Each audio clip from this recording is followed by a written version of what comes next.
Hello there, and welcome to Sweet Shot of Time. I'm your host, Steve Barnes, and I usually start the podcast saying from the Wetlander to the Highlander because we're talking about TV recaps. But today I'm going to start out saying from Pink Floyd's Time to Culture Club's Time, the Clock of the Heart. It's Sweet Shot of Time with your song-related recaps. So this idea was brought to me by a friend and actress, Sarah Ellis. She wanted to come on the podcast and talk about songs related to time. So we're going to do that right now. So let me bring her in. You might have seen her on America's Most Wanted as an actor, of course, or you might have seen her on FX's Louie, perhaps. So she is from Virginia. It's actress Sarah Ellis. Ahoy there, Sarah. Ahoy, Steve. How are you? I'm great this morning. How about yourself? I'm great. Cool. First time podcast, right? You'd never podcasted before? Never, but it's always been a dream of mine. So thank you.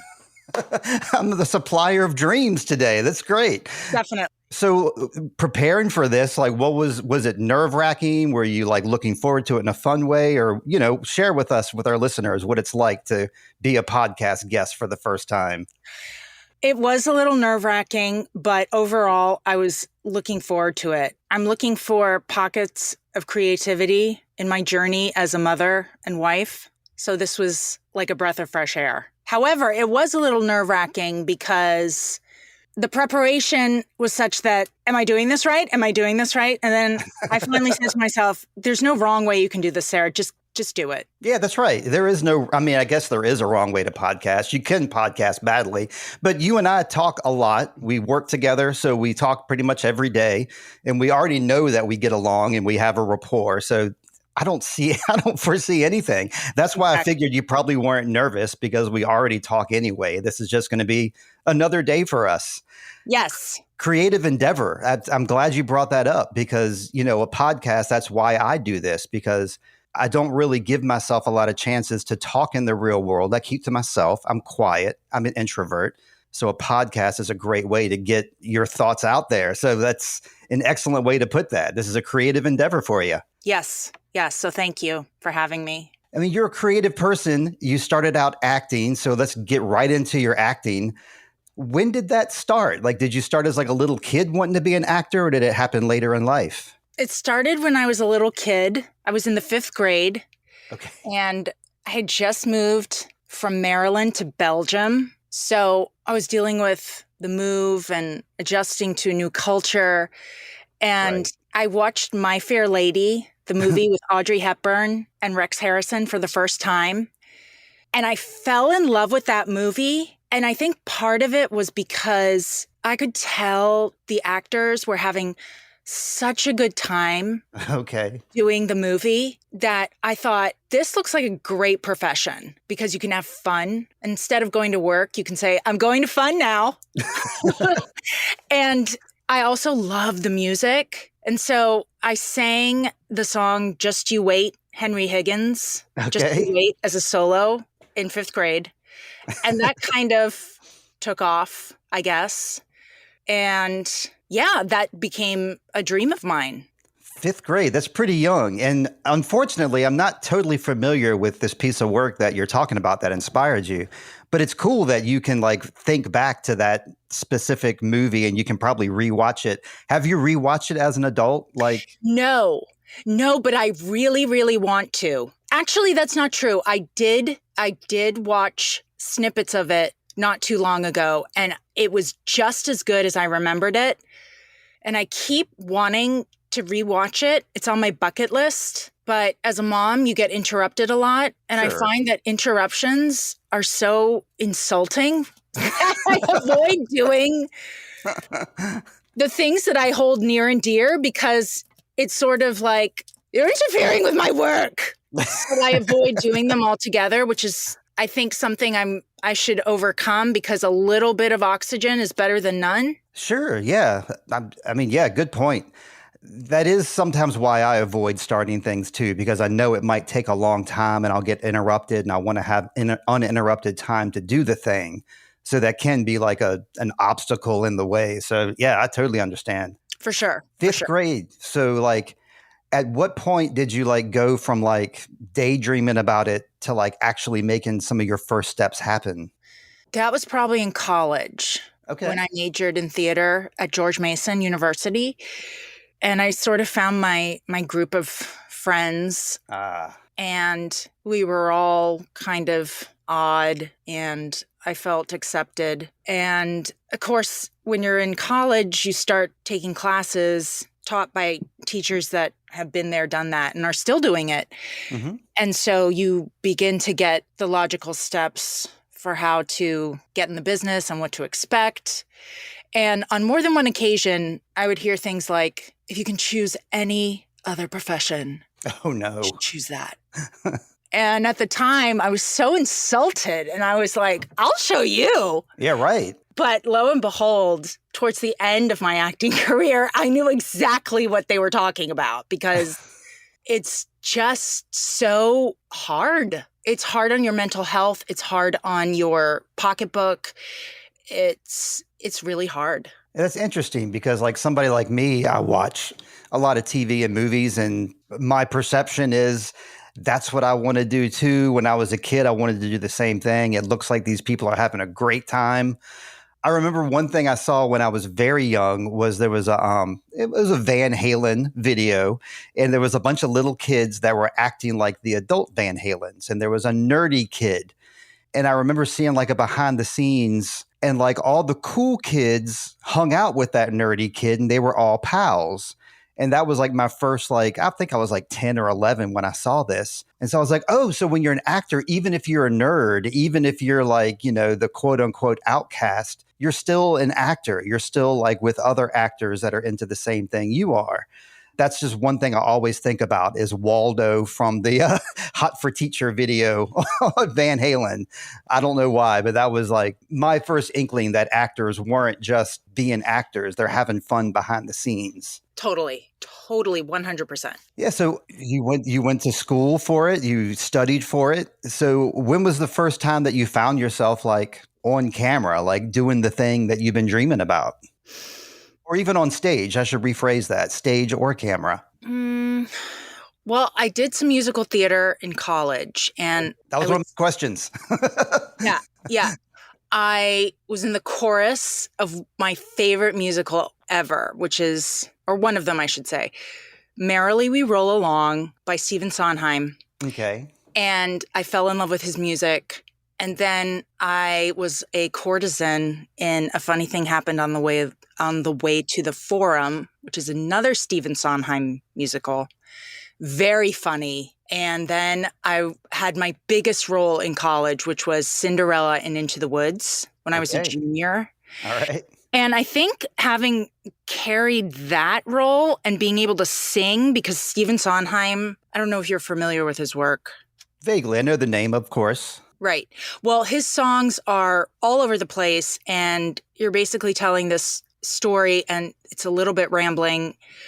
Anyway, I practiced my ass off to the point where my roommates were like, well, they weren't like, stop. They didn't say stop, but they remarked to other people later on. They were like, yeah, she was really practicing.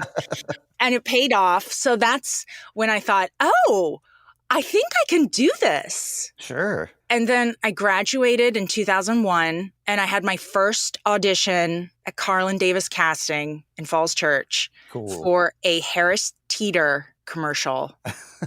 And I got it. I was so excited, except that I'd booked a trip to see my grandmother, and I couldn't do it. I had to turn it down, and I was so bummed. But later on, I'd hear that, oh yeah, that's the way to get work. You book a trip, and then that's when the opportunities come up. So if you ever want to get work, book a trip. And I have to say, I found that to be true. And that's kind of a bummer. That is sort of like this unspoken, weird, cosmic thing. But yeah, that happened on more than one occasion.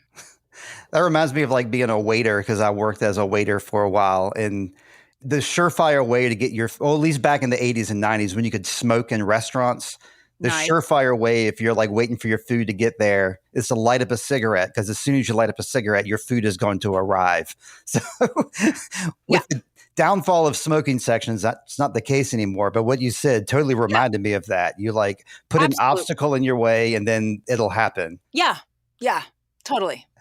So Totally. no Harris Teeter. You probably like, I imagine, I'm trying to put myself in your shoes now, having to go visit, this trip, losing out on the Harris Teeter thing. You probably thought that like you lost your big opportunity. Is that what you were thinking at the time? Or was it just kind of like you just shrugged it off? I was thinking, what a shame. It was my first audition out of college and I booked it. And there's nothing better than hearing you got the job.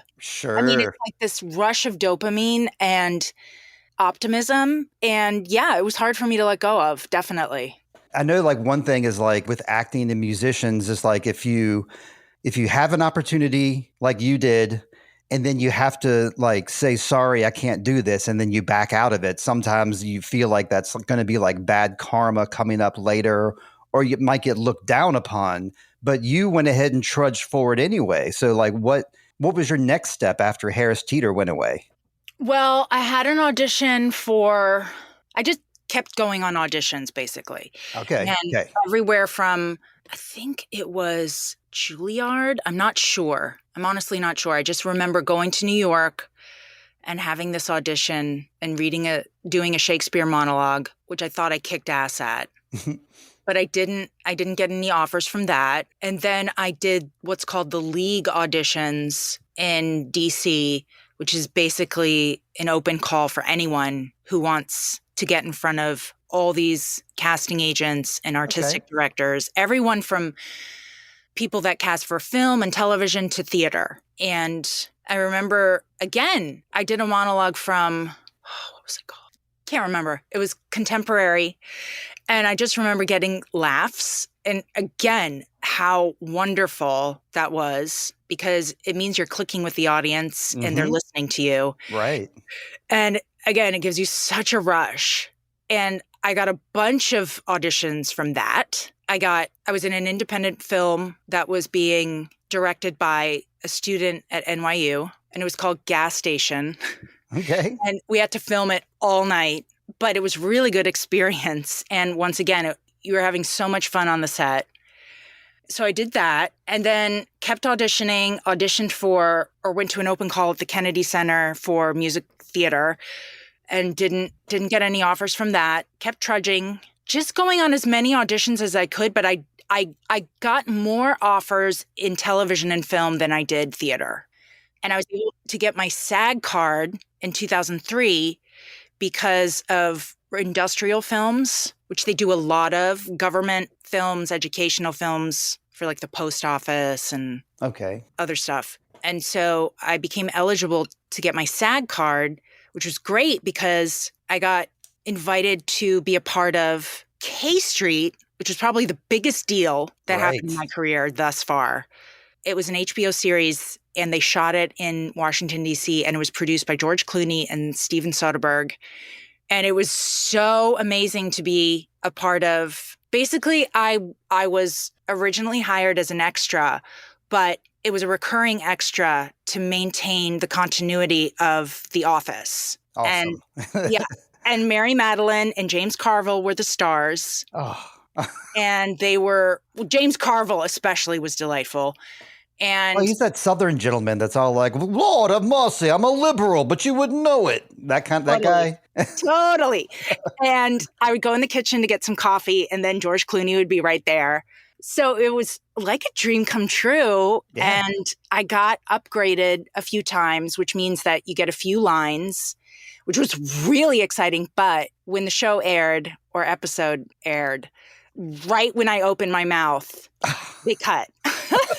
So I experienced another reality of the business, which is you have this big moment that you think is going to be another step up, and then you're disappointed because they cut it. Yep. Yeah. I want to back up just one step, though, because I think you mentioned the League audition in DC, and it sounds like that really like kicked things off.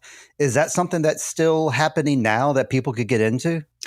That's a great question. I don't know. I've been out of the business for so long. I would imagine so, but I don't know for sure. listeners who are looking to get into this, Google up the league auditions. Is that what? And it takes place in Washington D. Or it took place in Washington D.C. You say? Yes, in the summertime. Okay.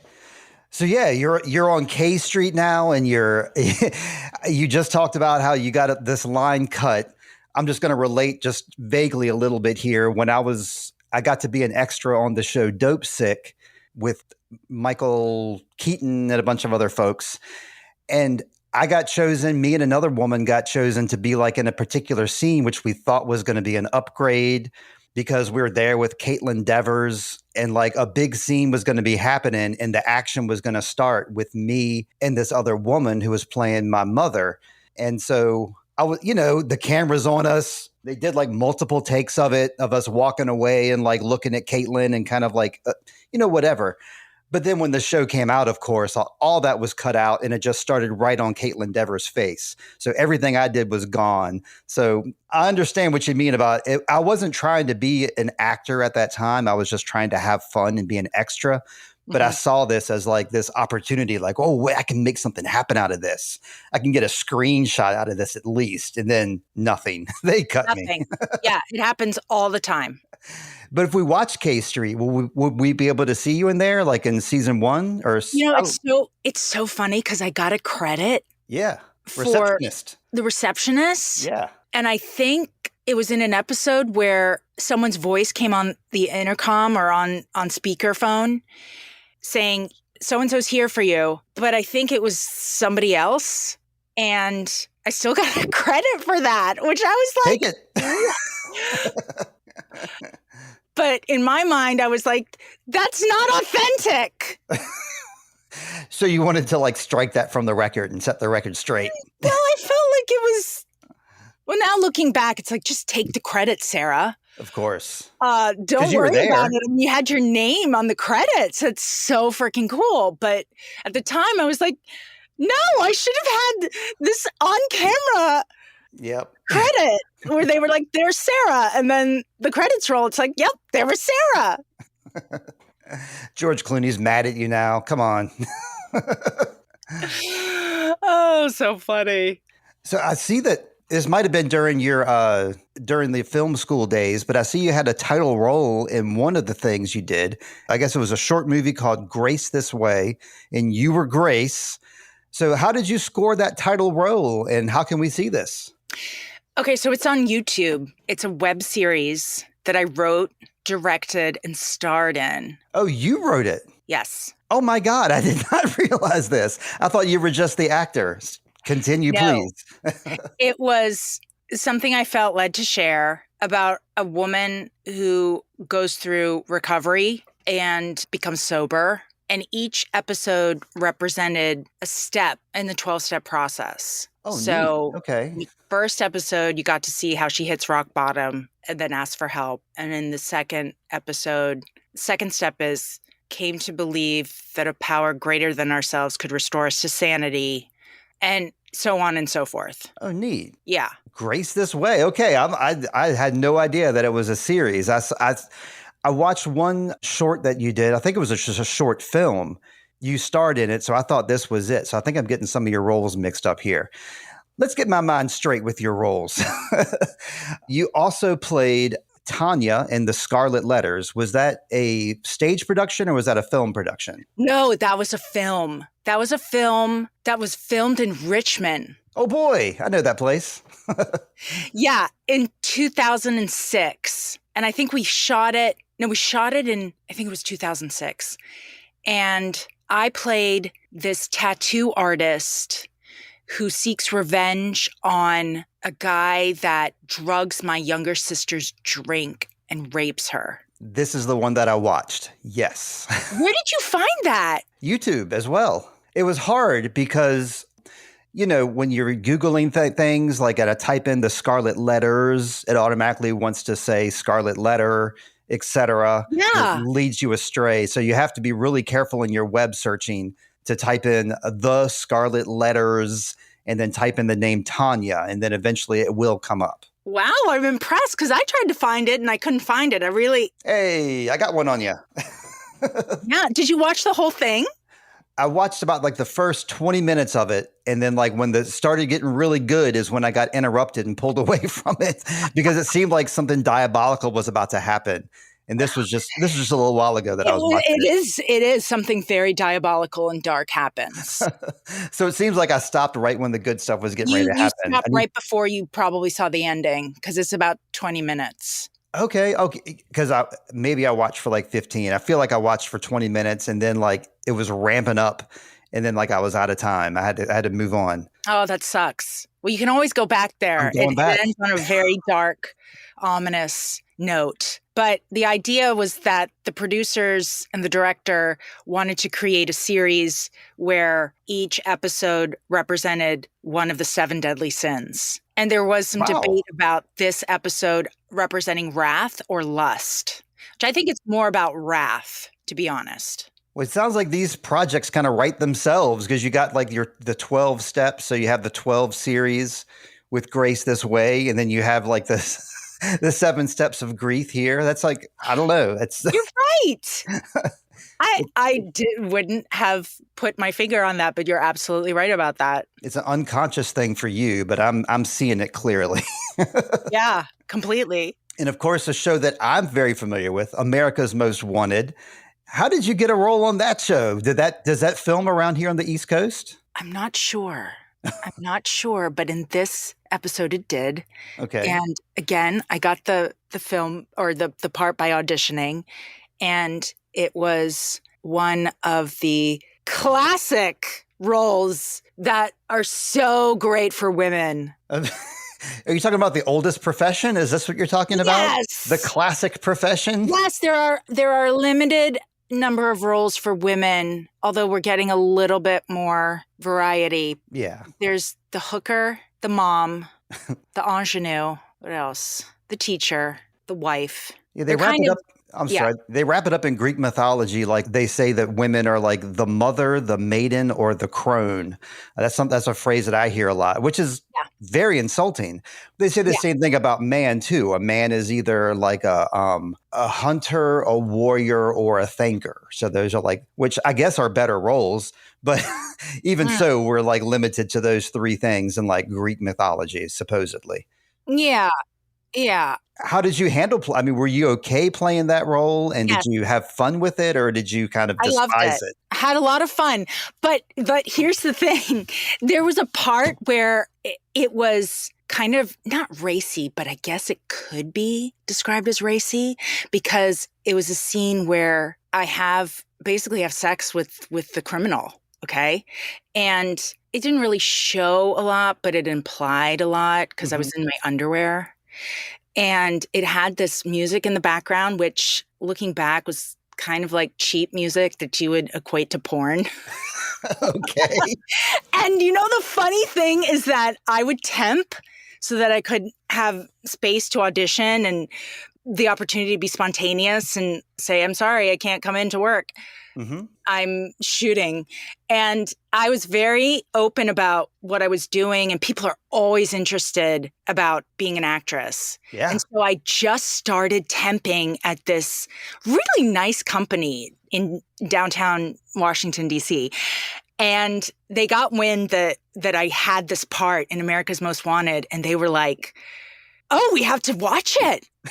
You have to watch it. And because I'm I guess I'm open to certain scenarios that aren't really conventional. Sure. I was like, yeah, I'll bring it in.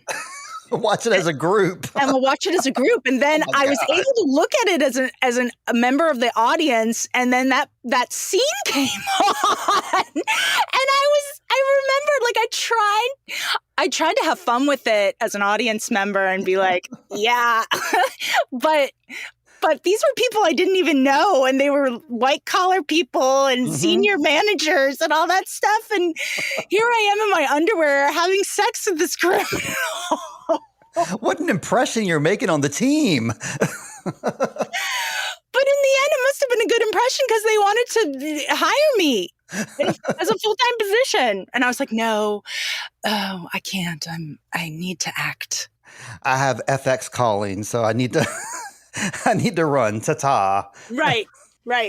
And you did have FX calling. You were on what I'm familiar with most from your work is Louie. I was a big fan of the TV show Louie as it was airing on FX. My opinion of Louie has changed throughout the years, but at the time that the show was airing, I was a huge fan. And I remember you on the show. I remember your role. Will you regale us with what your role was? Yes, I was cast as the teacher. The teacher, but what teacher? He had a very specific trait as a teacher. The teacher who had one boob bigger than the other. That's right. Which is not that uncommon, but it's very uncommon for people to talk about that or like on a TV show and to like do that. So again, how did you come about this role with Lou? I guess you auditioned for it, but tell me about the audition process for that. I think it was throwing my headshot in one of the biggest casting agencies in New York. It might have been Central Casting. I'm not sure. Okay. And I got a ton of extra work. And like I was on the set of Gossip Girl. I was on the set of this Jude Law movie with that girl she played Mark Zuckerberg's ex-girlfriend in The Social Network, the opening scene, Mara Rooney. Yeah, I'm not familiar, but I'm with you here. So I think what happened is I just got lucky and they said, you're going to be on Louie and she's a teacher and she has one boob bigger than the other. And yeah, are you interested? And of course I was. And before I knew it, I think I got a few days of work out of that. And before I knew it, I was in this classroom, this real classroom, and Louis C.K. was directing, but it was so informal. And he was really nice, very down to earth, and just walked me through what he wanted me to do. And I was basically acting as if I was teaching a class, but there were empty desks. And it was really a great experience. And for a while, we're talking for 10 years, I got residual checks. They weren't much. They were like $2 here. But when it aired, I had colleagues coming up to me and being like, I saw you on Louie. But then it's so funny, when that scandal came out, the residual checks dried up. Like I haven't gotten one in over 10 years. Well, they're not airing the show as much as they were because they were like airing reruns all the time because Louie is a show that you can rewatch. It was a hot show. Yeah, so for the residuals, that's kind of a bummer. But for them not wanting to like air Louie, I guess I can kind of understand it. I just feel bad for you because I'm a friend of yours, so I want you to get those checks. But not at the cost of Louie putting his face all. Have you heard about the the Riyadh Comedy Festival that he's gotten involved with? Is that where he's doing his stand-up? Well, no, there's a comedy festival happening in Saudi Arabia. It's very controversial because it's like if you want to take place in this comedy circuit in Saudi Arabia, that's obviously like a big blow against your, morals. And it's at a chance of, canceling yourself for even taking place in this comedy festival. And big names like Louis C.K., Dave Chappelle, Bill Burr have decided to do this and take that paycheck. So I found myself not being a fan of Louis after finding out about all these allegations and specifically the way he handled it. But he never said sorry, I think was the big to-do about it. That's exactly right. He kind of explained himself. He mansplained himself, but he never really apologized or owned up to the fact that what he did was wrong. He was still kind of like on the fence of like, oh, it was no big deal. Like they said it was fine. So obviously it's fine. But yeah, the Riyadh Comedy Festival, I think is like definitely like, I think is the final blow for Louis. We won't be seeing much of him anymore, unfortunately. But you say he was a professional. I believe that he was, professional on set. No weirdness, nothing that you noticed or no bad vibes from anyone else on set? No bad vibes. Okay, Lou, you're in the clear for this one. Yeah. He was a gentleman. He was very, very nice. He was very kind. That's what I came away from thinking. I was like, what a kind man. He does have a real soft demeanor. You got like when you see him talking like, I don't know, sincerely. So you said there were empty desks. Were there no actual kids in the classroom when you were teaching? Nope. Okay, I guess like the magic of cinema, like it looked like you were in a room full of kids and you were like engaging with them. So you were just engaging with the the wall in the back of the room, huh? Yeah, I was acting. Acting, hell yeah. Sweet Shot of Time is brought to you by Zencastr. Zencastr is the way we record Sweet Shot of Time. We hook up with our guests via video and we record it on audio. Recently, we've been doing video podcasts with the cast of Time Bandits. It's easy using Zencastr. You can record video or audio. You can also edit your podcast or your video via Zencastr. Join Zencastr using my promo code Sweet Child of Time and you can get 30% off Zencastr. If you're ready to start your podcast, it's time to share your story. Share it with Zencastr. That promo code once again, Sweet Child of Time at Zencastr.com. I think I'm at an end of my questions here for you. Like, okay, no, I'm not.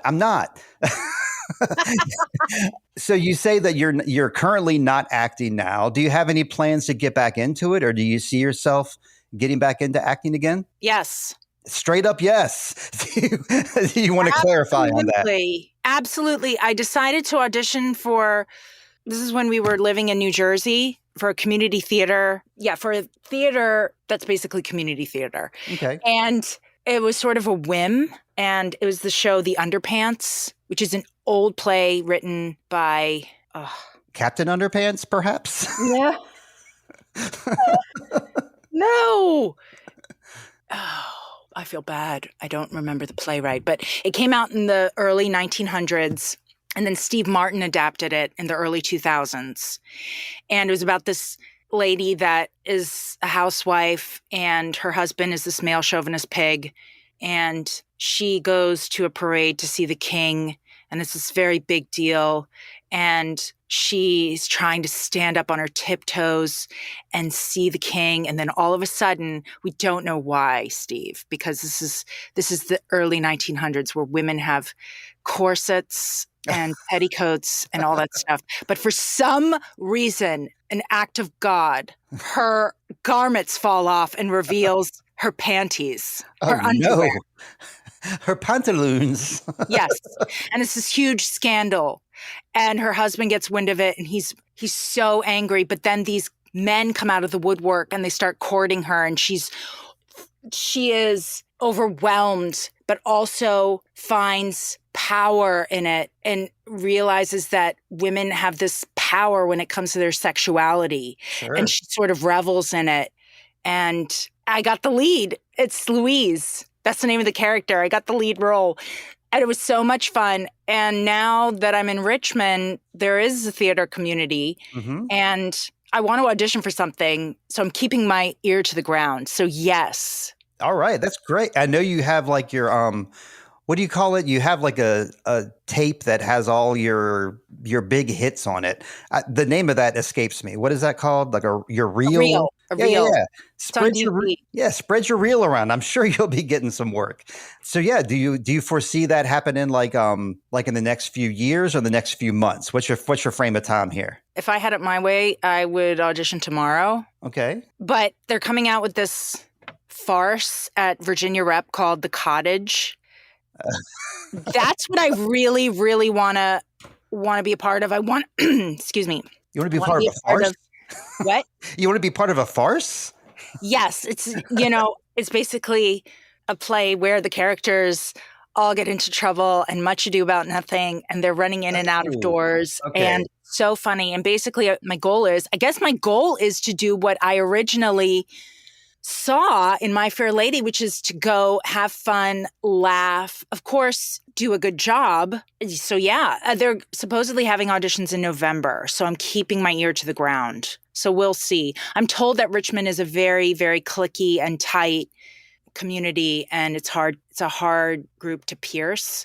But at this point, just auditioning would be awesome. So that might be true. I think it might be hard for somebody who's never done acting before and never done anything before to break into that. But with somebody with some credits to their name, I think that kind of gives you a leg up where you might be ahead of the crowd on that respect. Yeah. The only thing is I don't have a headshot well, I don't look like my headshot anymore because it was taken in 2010. And That's no problem. Get another one. yeah. I'll take it for you. What? I'll take it at work one day. Okay. Yeah, I don't know. But I guess more will be revealed and I can take it step by step. I tend to put the cart before the horse. So, but yes, it's definitely something I would like to get back into. I never thought I'd say that, but I do miss it. And I miss the camaraderie and I miss the creativity. So, yes. But I have to remember to keep my expectations low because it is a small community. And because my husband's a freelance director, I've heard it from the horse's mouth that it's a cliquey community and it's hard to break into. Yeah. Do you foresee, like, you've talked about you being a mom. Do you foresee, like, your kids maybe wanting to do anything with acting, or have you seen them interested in acting at all? Yes. My 11-year-old is constantly belting out Hamilton and the musical Legally Blonde. Oh, yeah. Little Shop of Horrors in her room. And she loves dance. So I definitely see her, at least through high school, performing. And my 5-year-old loves to dance, is kind of a ham. So we'll see about her. But definitely my older one, Olivia, is interested. Right on. Yeah. Any step they want to take in that direction, encourage them. Because I mean, we're both parents and we talk about encouraging our children. And especially if it's something that they already love, it should be very easy to encourage them to do something that they're already getting into. It's hard to encourage your kid to do something like homework, for example, if there's like no real reward or they don't love it. But if it's something that they love, yeah, give them that opportunity. Yeah, for sure. We're going to see more Ellises in the future, gracing the gracing the screen.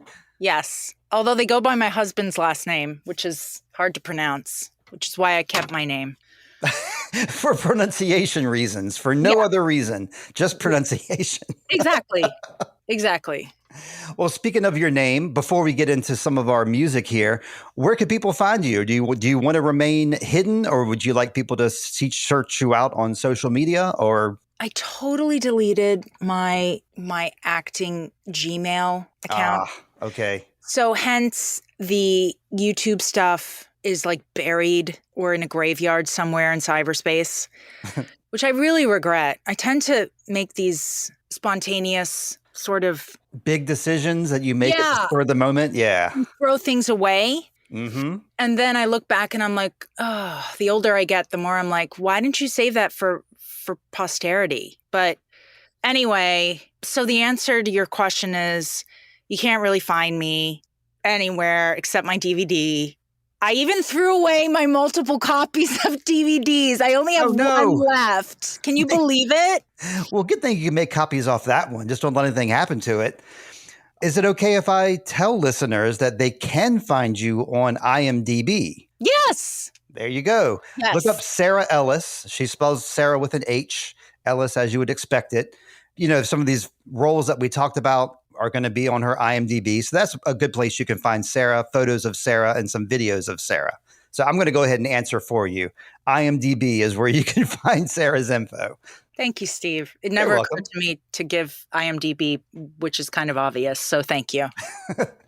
Well, I'm going to thank you now because you came up with a neat idea for us to talk, not just an interview, because the interview was my idea, actually. You weren't chomping at the bit to be interviewed. You were chomping at the bit to get on here to talk about time because you have your own you have your own perspective of time and time-related music. We're both music fans. This is something that people ask me a lot. Steve, why don't you do a music podcast? Because you're into music, you're a musician, you know a lot about music. The answer is, I don't know. I figured that TV and movie would be easier to talk about and have conversations about than music. But we're going to give it a shot today. And I think this is a great idea. Sarah and I each brought 3 time-related songs we introduced to one another.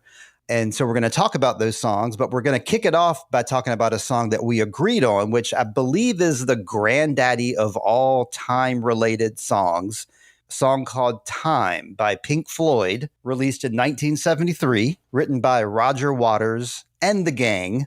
Roger Waters wrote the lyrics to this song, which is the most important thing, in my opinion, of the song, but the rest of the group of Pink Floyd also kicked in with ideas of music. So if you look at the credits of this song, you're going to see all the names of everybody from Pink Floyd, but really Roger Waters wrote these lyrics.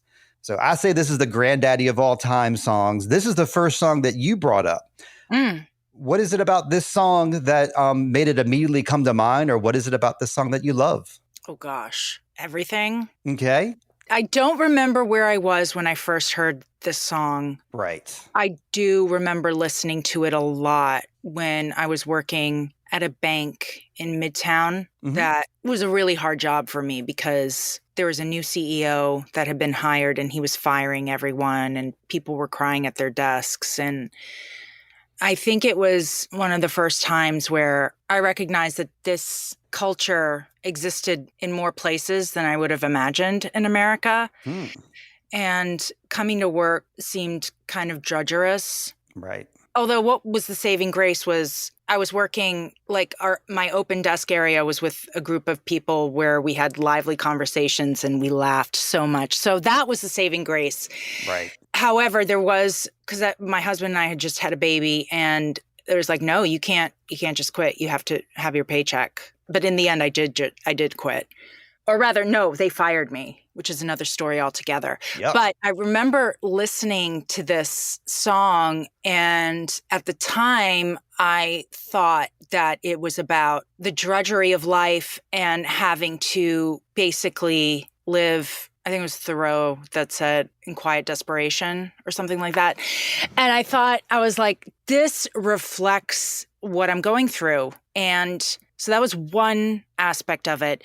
But from a musical sense, the beginning gets me from the very beginning, the first note. And it's a slow burn, but it keeps me engaged. Like I always, whenever I listen to it, I'm like, what's coming next? Oh my gosh. And it like crescendos. And then all of a sudden it breaks into this story, which I'm like, oh my gosh. And then the lyrics are so poetic.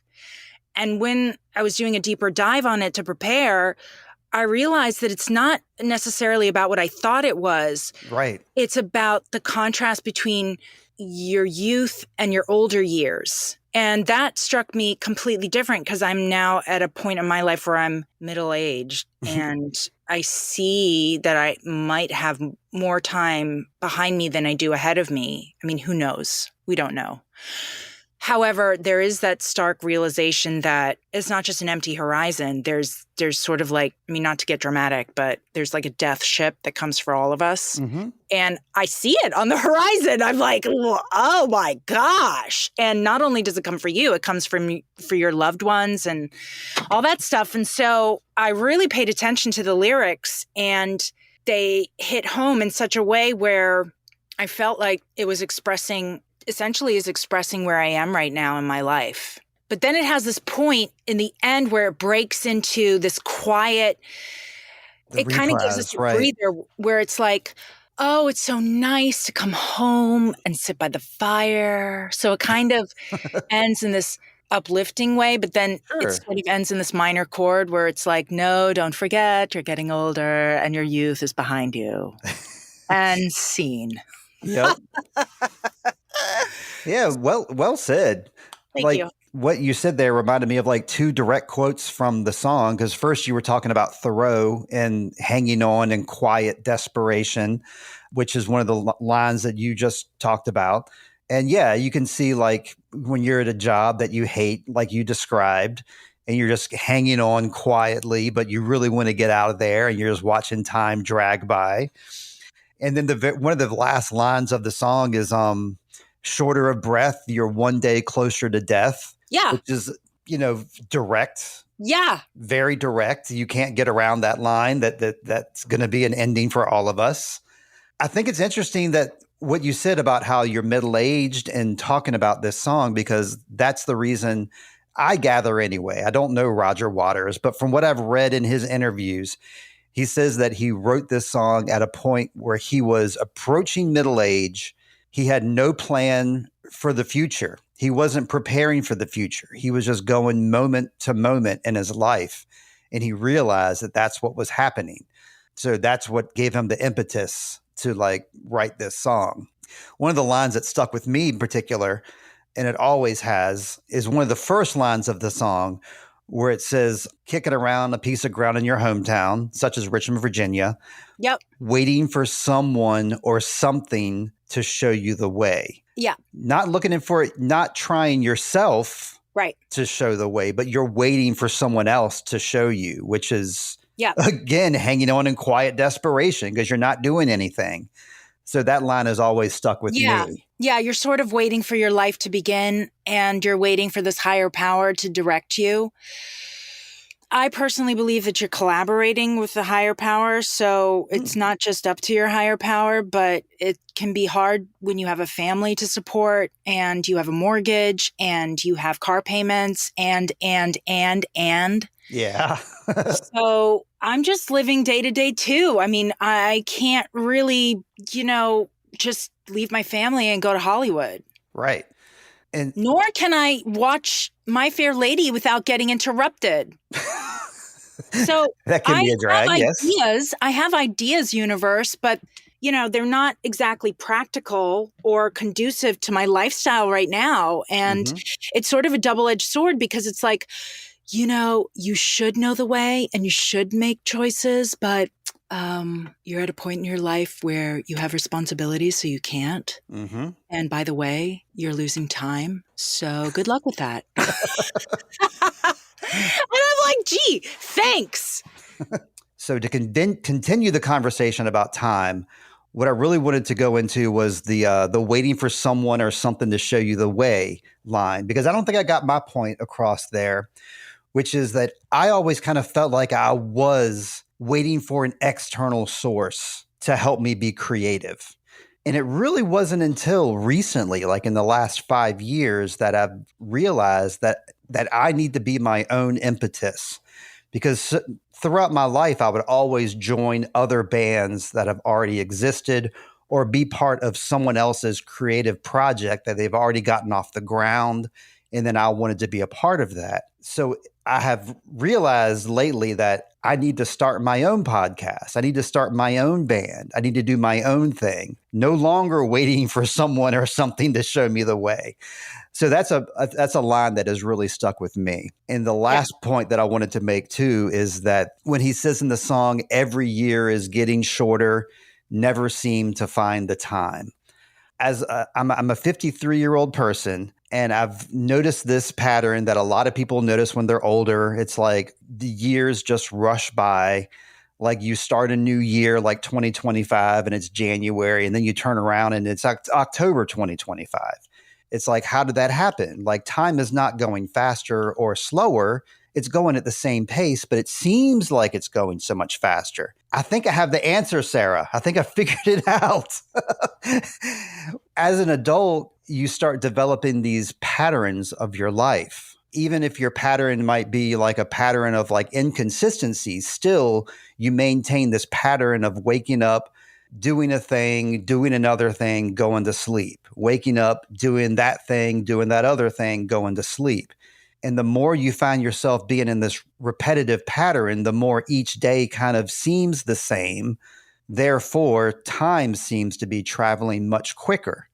I agree. Great. Thank you. I was afraid you were going to say, nah, I don't see that point. I totally agree. And also it makes, I think part of that is because you're not necessarily going to remember the days where you were cleaning and when you were picking up your kids for the umpteenth time at school and you were making the same lasagna. Why is your brain going to remember that? Your brain is going to remember doing a podcast, doing your first podcast, your first love, your first day at school, all that stuff. So I think consequently, your brain is going to, maybe for lack of a better word, tune out during these monotonous times. And then all of a sudden you're going to have something big happen. And then you're going to be able to look back and be like, holy crap, it's October?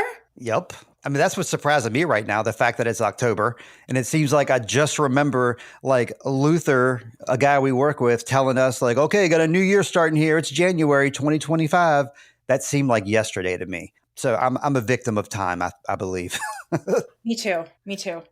We are victims of time, Sarah, right now, because we had planned on talking about all of our songs, but we've been talking a lot, so we're gonna narrow our focus down on just 2 songs each right now, and we'll discuss the other 4 songs on our next episode. So I gave you 3 songs, you gave me 3 songs. Let's save the best for the next episode. So first, I'd like you to tell me, like, you're going to have to rank the songs, like your favorite one, and then your least favorite. By default, one of them is going to be your least favorite. Let's talk about our least favorite songs of each other right now. We'll do one each. Okay. So do you want to go first or shall I go first? You go first. I'm going to go grab my notes because I had to stand up. So hold on 1 second. Okay. All right. Sarah gave me 3 songs to listen to and check out, all about time. So the one I'm going to choose, it just automatically fell to the bottom of the list because I didn't like it as much as the other 2. Sarah gave to me the Beatles song, Now and Then, which is a song that John Lennon wrote. Well, you'll give us the history of it, but I'll just tell you what my perspective of it, because I'm listening to this song for the first time, like in the past couple of weeks. I was not aware of this, like, quote unquote, lost Beatles song that came out in the last couple of years. All the Beatles got together all the living Beatles got together and helped to finalize this song. John Lennon's on vocals. He's the one who starts the song out. And so, of course, John Lennon's just got this voice, no matter what you think of him. Like, I don't have a lot of positivity, I think, about John Lennon, but one positive thing is his voice. He definitely has a unique voice in both senses of the word, like his oral voice that you hear, and then the voice of himself that comes out throughout his lyrics. He's very strong when it comes to that. So I can say that, like, the song itself, it sounds great and his vocals sound great. I was a little disappointed by the lyrics. I was expecting more from it. You could look at these lyrics from the perspective of, like, somebody who's broken up with someone else. But I kind of chose to, like, look at these lyrics as if, like, they were written in 1970. So I'm almost thinking that they're directed at Paul McCartney. Mm-hmm. Me too. So I'm thinking of it as like a Beatles kind of breakup song. And like I said, I didn't really get a lot out of it, but I am glad that it got resurfaced and that we got to hear a new, quote unquote, Beatles song, like, within the last 5 years. Mm-hmm.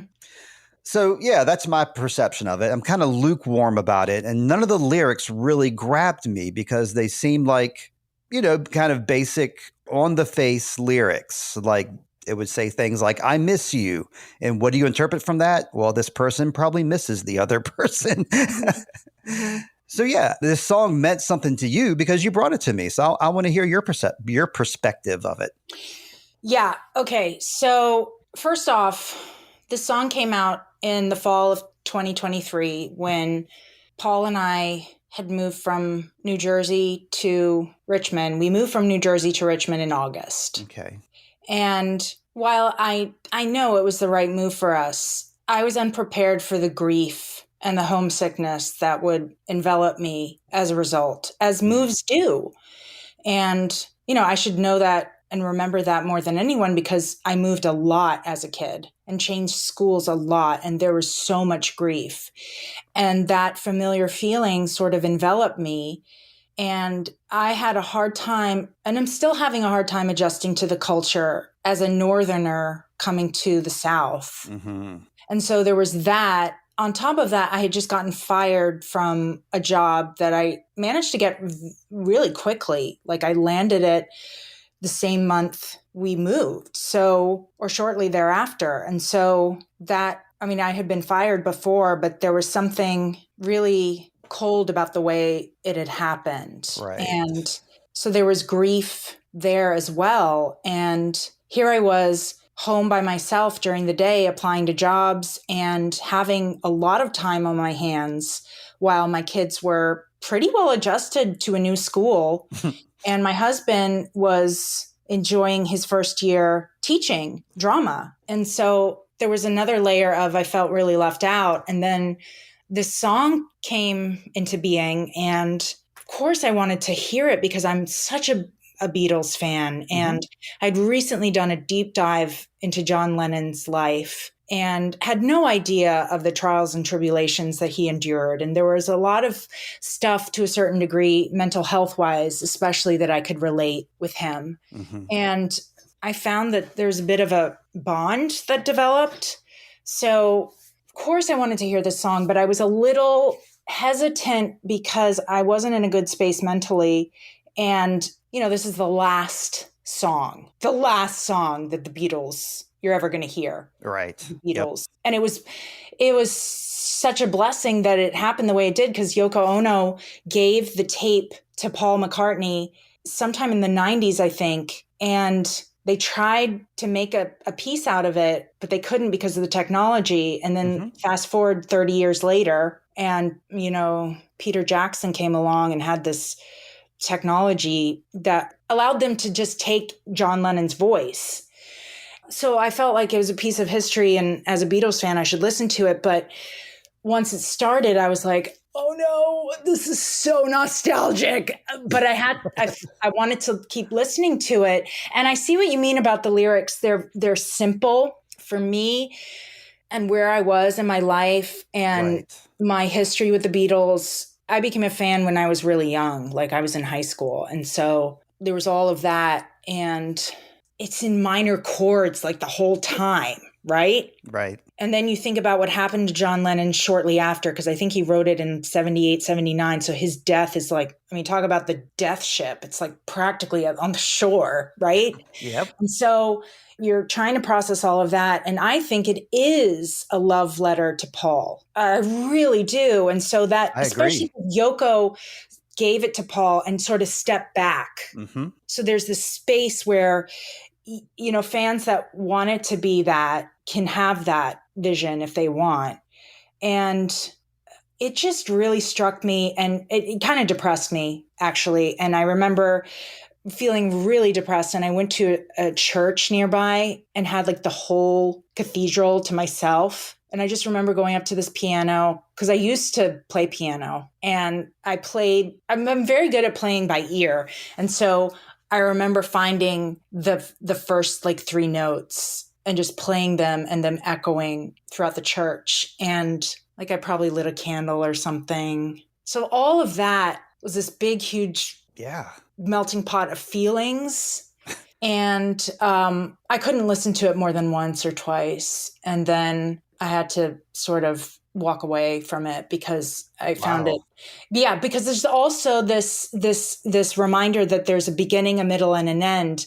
And even something as colossal as the Beatles. Of course, their songs are going to live for much longer after they're all dead.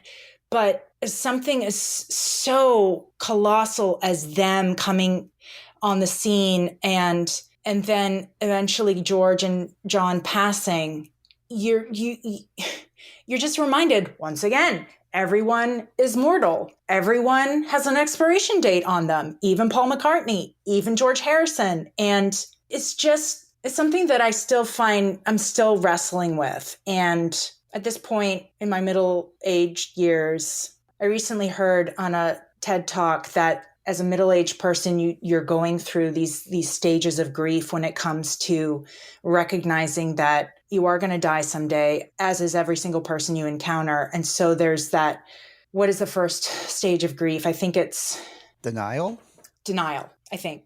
And so I'm still at a point where I'm like, no, I know. Right. And that denial often turns into these conversations with my higher power about why? Like, why? Why would you do that? We were going to have to go through this over and over again. And then you see people that are very accepting of it. And you're like, oh my gosh, you're like part of this club that's just going to be okay with this? Right? Yes. Like you. That's well put. Very powerful, especially the imagery of you playing this in the cathedral, thinking about your own life mixed in with the life of the Beatles. This is powerful stuff. Well put. Thank you. And it was during the fall too, when everything's dying. So we're putting even more mood on it. Thank you. You're welcome. And you know that the Beatles, they write these songs, not just the Beatles, but like at this time in the 70s, these people like the Beatles, like David Bowie, like Eric Clapton, They would write songs about their friends and about each other. And like, the first thing that comes to mind is like Paul McCartney's song, How Do You Sleep at Night? And, that was a No, that directly was aimed. John Lennon. Oh, it was That was John John Lennon. Lennon That's right. sticking it to him, and George Harrison was playing like his doing his shtick in the background. Which, by the way, I don't know if you're aware, but that has baggage too, because George Mm-hmm. Harrison wanted that technique to be present in a lot of songs, and Paul would be like, "No, I don't think we're going to do that. We're just gonna not do that. No." And I think it's present in the Peter Jackson, what is it? Get Back, or I think I so. can't Yeah. Get remember. Back, the documentary on Yeah, Apple. the documentary where George is like, "That's it, I quit." And I'm sort of like on board with him. I'm like, Exactly. yeah, you're really like being voted out here. And you're brilliant. So, like, what is going on? Is Paul threatened by you? So I could totally understand Mm-hmm. why that came about. I completely understand. And I can just see John and George kind of like setting the stage and being like, okay, so this is what's happening. And maybe they didn't come out and outright say, this is about Paul, isn't it? But it was maybe unspoken. Right. And then George is in the background. He's like, ha ha ha, I'm playing this. Like, you didn't want me to. Ha ha. And so I can totally relate to that. Mm-hmm.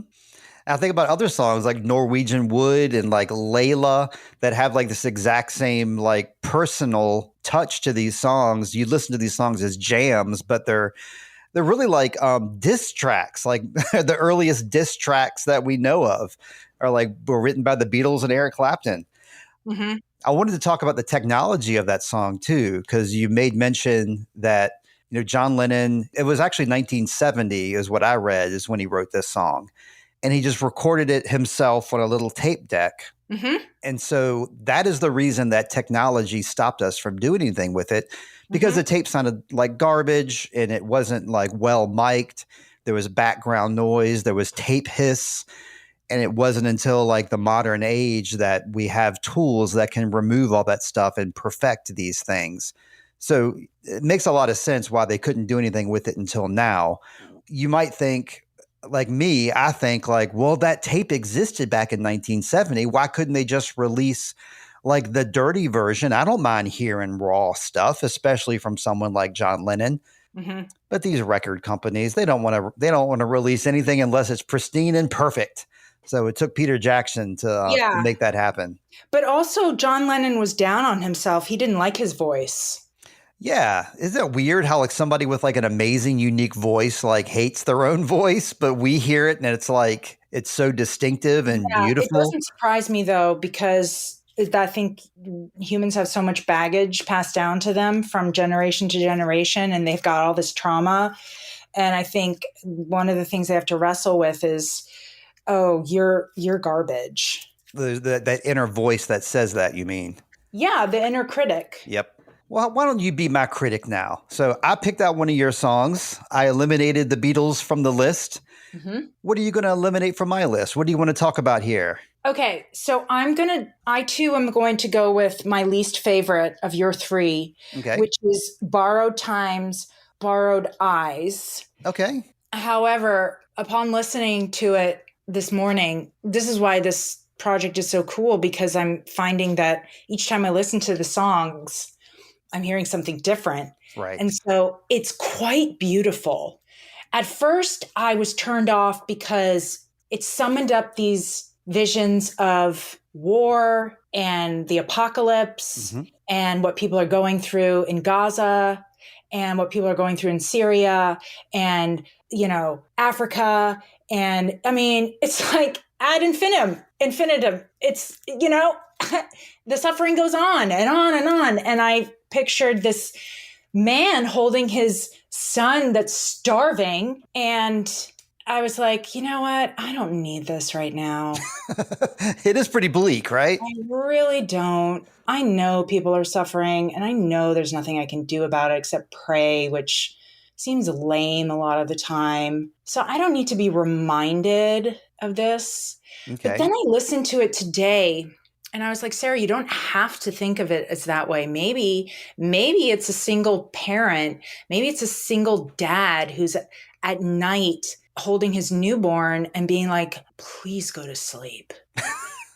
Because there is that feeling, having had two babies, where you feel in the middle of the night, you're all alone and everyone is sleeping except for you. Mm-hmm. And you need sleep like you need oxygen. Mm-hmm. But it's so out of your control. So maybe it's that.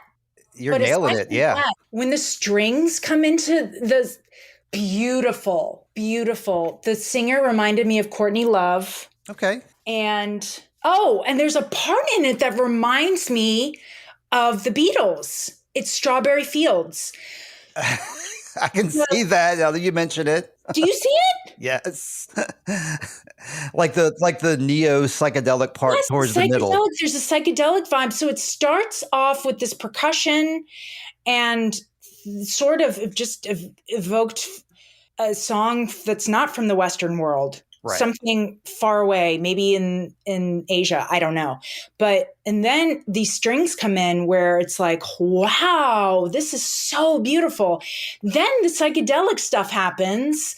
And I'm like, this reminds me of a Beatles song. And I had to go through Amazon and I finally found it. It was Strawberry Fields. And I'm like, well, that's really cool.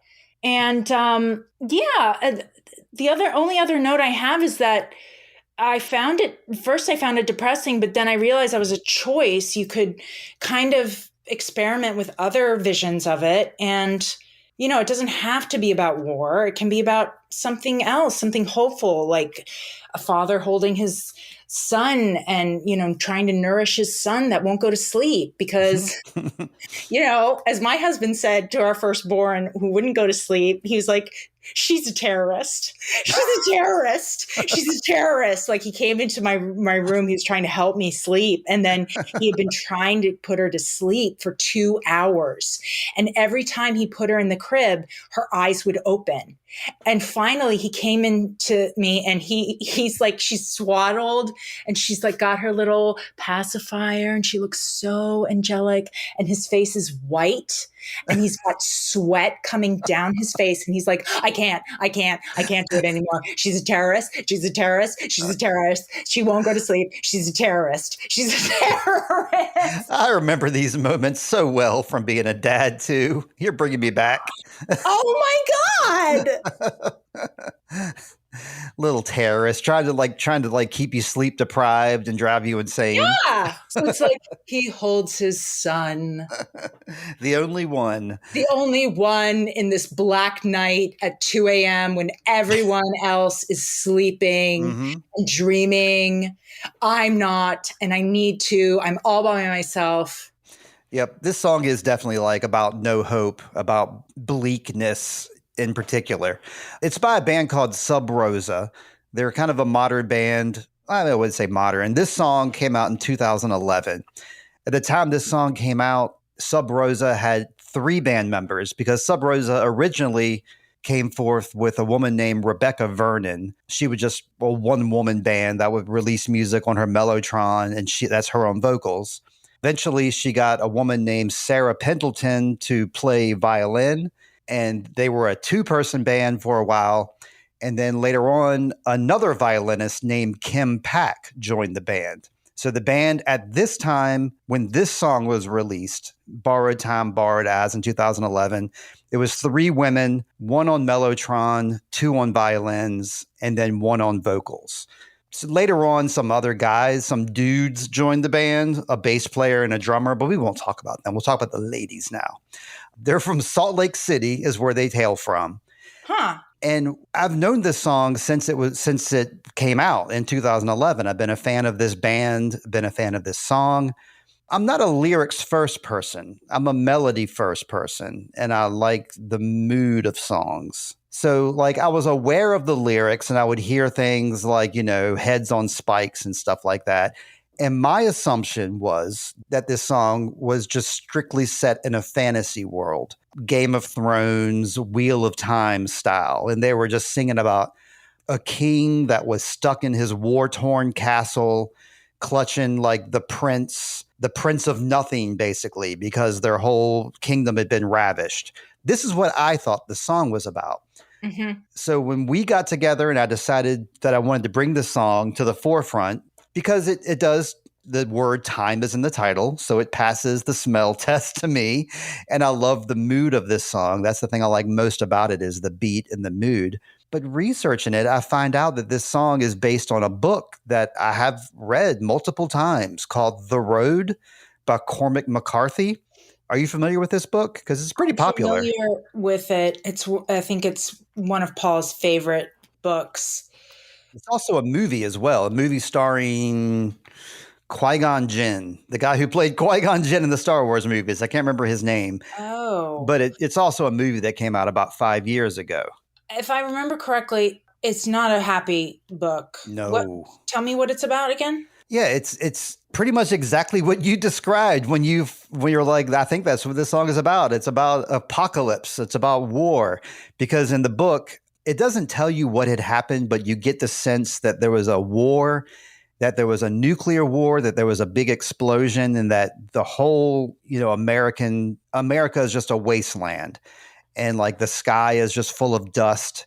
Right. And like gray clouds. And there's this guy who found a kid, a survivor kid, and they're trying to make their way to California, where they heard that there might be some kind of hope there. So the whole book is about their journey there. And then when they get there, the lack of hope that they find. Great. So it's just a really bleak, depressing book. SubRosa was like, this will make a great, bleak, depressing song. So like when I hear the lyrics, in the darkness, he holds his son. He's all that's left, the only one. I saw that as like a prince. You saw that as a father and child. In this case, it's two survivors that barely know each other, but they're just trying to survive in this unsurvivable world. The name of the song, Borrowed Time, Borrowed Eyes, also comes from the book, because there's a line in the book that says, borrowed time, borrowed world, and borrowed eyes with which to sorrow within it. So it's like you don't own anything. None of this is yours. And it's all really sad. So this is 100% a downer. See, those stories I have a hard time with, because you get no glimpse of hope. You get no pockets of, but then they did stumble upon shelter. And there was this really nice couple that were like, come in.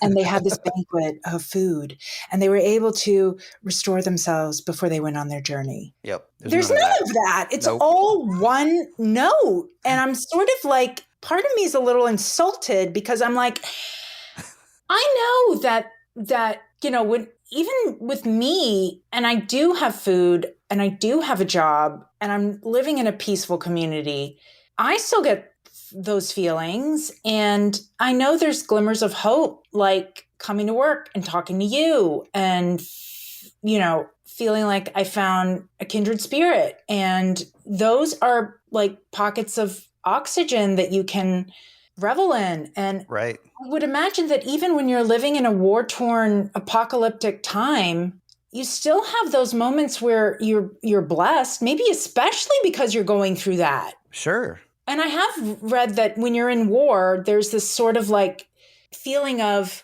it doesn't matter. I can have sex with anyone. I can go and rob this place. I can do anything because I might die in the next second. So let's go. Let's go. So I'm not saying that that's great. Right. I'm just saying that there has to be two sides, because that's a rule of the universe. There's like, we live in duality. So I don't want to hear it's all black. Okay. Because I know that's not true, but it annoys me that people take that tone. Well, yeah, Cormac McCarthy is definitely taking that tone, because he says this about, because like you said, that you would like to hear like a glimpse of hope or something in there somewhere. He says this about, because the boy finds like some pages from the Bible, and he's reading like some passages from the Bible, and the boy is talking about God in this like, way, a hopeful kind of way. Cormac McCarthy completely disagrees with you, because he says about God in the Bible, their empty platitudes and their empty words can't clothe us. They can't feed us and they can't heal us. Only we can try to survive. These pages in this book don't mean anything. So I think Cormac is definitely playing up this scenario where there is no hope, and he's exploring that to its nth degree. Because I think a lot of times in literature, when you read a book like this, there is going to be glimmers of hope and there's going to be a happy ending. I believe that he deliberately set about to make a book that is nothing but bleakness. And it worked in his favor, because this is a very popular book that became a film that people talk about, such as Sarah Ellis and Steve Barnes. They still talk about it to this day. So yeah, I kind of welcome that perspective, because it's a perspective that I myself would not put out there. So I always appreciate a different perspective than my own that makes me look at it in a different way. You mean the perspective of that it's all bleak, or that there has to, that's not exactly a tried and true way to look at things, Cormac McCarthy? Yeah, both. I like to see people who have wrong opinions, especially if they think that those opinions are right, because it's just kind of fascinating the way the mind works and what we believe is right and wrong. What we believe might be bleak or happy changes from person to person. Correct. Yeah. Correct. Well, yeah. Did you have anything else about Borrowed Time, Borrowed Eyes by SubRosa, or did we bleak that one out of us here? I think I said everything I wanted to say. I'm just happy that I was able to see the beauty in it despite the bleakness, because that proves my point, Steve. That you can still find hope. Oh, okay. In a bleak song. So take that, Cormac McCarthy. Yeah, Cormy. Come on. Yeah, put that in your pipe and smoke it. Well, yeah, we are going to talk about 4 more songs next time we speak, Sarah. We kind of run out of time here. My fault. I apologize, but the listeners don't mind. This has been a great conversation. I really appreciate having you on here, Sarah. Anything you want to wrap up with, or any last final words? Just that I'm really grateful to you that I'm able to do this, and it's going to be the highlight of my day. And I really enjoyed talking about my acting, because it made me revisit it and see things that I didn't see when I was going through it. And I'm actually seeing that I do have a body of work that I didn't think I had. Mm-hmm. And I'm actually seeing that it was a very positive part of my life and that it brought me joy. So you did that for me, Steve. So thank you. Man, thank you. And I don't know what to say to that. I appreciate those words. Very kind words. I'm glad you started working with us, because you've been so kind to me since we first started working together, and it has brightened up my work life. So thank you very much. Aw, I love you. Oh, well, let's see. I love my wife. I love my dog. I guess I love my friends too. Sure. All right. Did not say that so you felt obligated to say that, but I do mean it. Right. You're on. a very kind soul, and you really have helped me when I've felt bleak myself. So nice. So yeah, I love you. Well, thank you. Oh, Josh, I love you too. All right.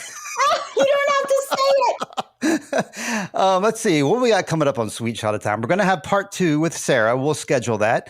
Yay! We're also going to be discussing Welcome to Derry, the HBO series. Lindsey and myself plan on doing this. We plan on doing it weekly. We're going to be hashing out our plans for this in the next couple of weeks. But when Welcome to Derry starts airing on October 26th, you can guarantee that there'll be some Sweet Shot of Time and One of My Stories recap episodes the following week. But until then, you've got myself and you've got Sarah. Don't forget to check out all the episodes with James, where we talk about The Highlander and Time Bandits and all of our other shows. Check us out at sweetshotofTime.com, or drop us an email at sweetshotoftimepod@gmail.com. And until next week, Sarah, I hope you always find water and shade and shoes. Bye. Bye.